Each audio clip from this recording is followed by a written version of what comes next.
The question has been raised why FBI Director Wray and our Attorney General can't answer Senator Graham's and Senator Grassley's question and put this to rest. Senator, I'm just thinking about the timeline. This form, FD 1023, came up during the Trump administration. The FBI received this information during the Trump administration. And for whatever it was worth, it was communicated to President Trump's Attorney General, Bill Barr, as well as the FBI. They were in on the conversation as well. Think about the timeline of when it occurred. What was happening in America during that timeline? We were just about to vote on the re-election of President Trump and whether the American people would have him for another term. And now his Attorney General has this information, which some have alleged shows a $5 million bribe to the President of the United States, Joe Biden. Attorney General Barr has this information before the election, and we didn't hear about it. What does that tell you? Was it a cover-up by Barr? For what purpose? This has now become a sinister conspiracy, but I think the timeline argues that it isn't, that there was disclosure and obviously lack of credibility in this FD 1023.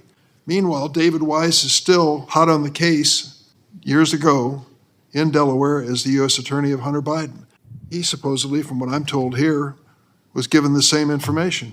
Nothing happened. Maybe that means it's not credible. Maybe that means that these reasonable Republican leaders under President Trump decided it was not credible to pursue it.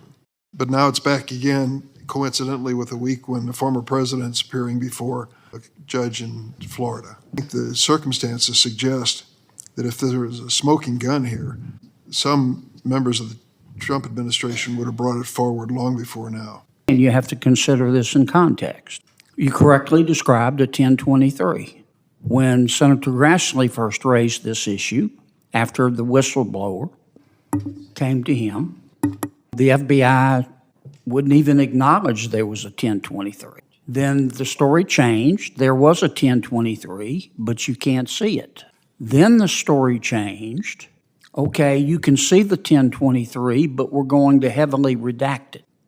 I suppose they didn't know Senator Grassley had seen the original document, but he knew what they redacted, which were the allegations about the tapes.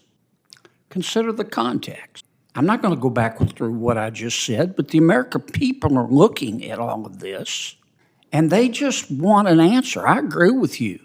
We don't need a conspiracy. Let's end the conspiracy. But for the life of me, I can't understand why our Attorney General and our FBI Director can't come in front of the Judiciary Committee, in front of God and country, and answer Chuck and Lindsey's question. And if they say, we're investigating this, then we back off.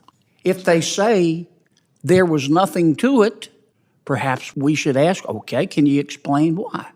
What's unreasonable about that, given our history over the past 5 years?